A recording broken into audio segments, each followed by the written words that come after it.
मित्रांनो, ज्या नॉर्वे देशामध्ये आपले आदरणीय पंतप्रधान नरेंद्र मोदी गेलेले आहेत, तो देश म्हणजे वर्ल्ड फ्रीडम इंडेक्समध्ये जगामध्ये पहिल्या क्रमांकावर आहे. एवढं पत्रकारांचं स्वातंत्र्य त्या देशामध्ये जबरदस्त आहे.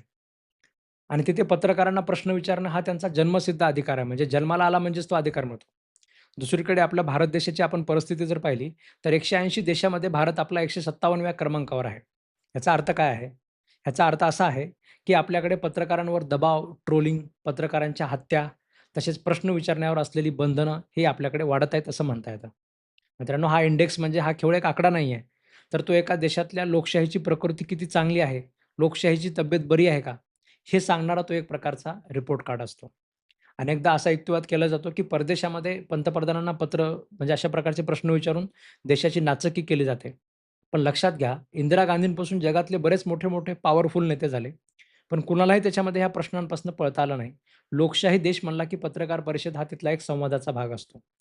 जर एखाद्याने एखादा प्रश्न जर टाळत असेल, तर तो फक्त त्या पत्रकाराचा अपमान नसतो, तर त्या पूर्ण मतदारांचा अपमान आहे, ज्या सगळ्या लोकांनी त्याला मतदान दिलेलं आहे. ठीक आहे. ज्यांचं तो प्रतिनिधित्व करत असतो. प्रश्न टाळणे हे कधीही ताकदवर असल्याचं लक्षण नसतं. तर संवाद साधण्यास घाबरण्याचं ते एक प्रकारचं लक्षण आहे.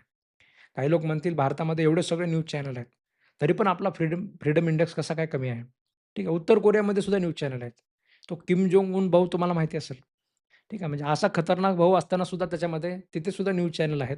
पण तिथे लोकशाही आहे का? हा प्रश्न आहे. ठीक आहे. खरी लोकशाही माध्यमांच्या संख्येमध्ये अजिबात नसते. तर ती माध्यमं सत्तेला किती निर्भीडपणे प्रश्न विचारू शकतात याच्यामध्ये असते. जेव्हा पत्रकार आंबे कसे खातात अशा प्रकारचे प्रश्न विचारायला लागतात. त्यावेळेस तो जो लोकशाहीचा प्रवास आहे, तो संवादाकडं कडनं कुठेतरी खुशामतीकडे चाललेला असतो. इतिहास अशा प्रकारच्या गोष्टी लक्षात ठेवतो. एका व्यक्तीने कसा प्रभाव पाडला ह्याच्यापेक्षा जास्त कोट्यावधी लोक प्रश्न विचारायचे आज कसं काय विसरलेले आहेत, ह्या गोष्टी मात्र लक्षात ठेवल्या जाणार आहेत. आज आपण आपल्या पत्रकारांवर होणाऱ्या हल्ल्यांकडे दुर्लक्ष करत आहोत. उद्या प्रश्न विचारणारा कोणीही उरणार नाही. नॉर्वेच्या त्या महिला पत्रकाराने म्हणजे तिचं नाव हेली लिलिंग होतं. तिने जे केलेलं आहे ते केवळ तिचं काम नव्हतं. ठीक आहे. तर ती एक जागतिक आठवण होती, की प्रश्न विचारणे हीच लोकशाहीची खरी ताकद आहे. स्वतंत्र पत्रकारिता जी आहे ती लोकशाहीचा एक रक्षक असते. जेव्हा पत्रकार प्रश्न विचारतात, तेव्हा ते कोणा एका व्यक्तीला नसतात, तर ते संपूर्ण देशाला जबाबदार धरत असतात.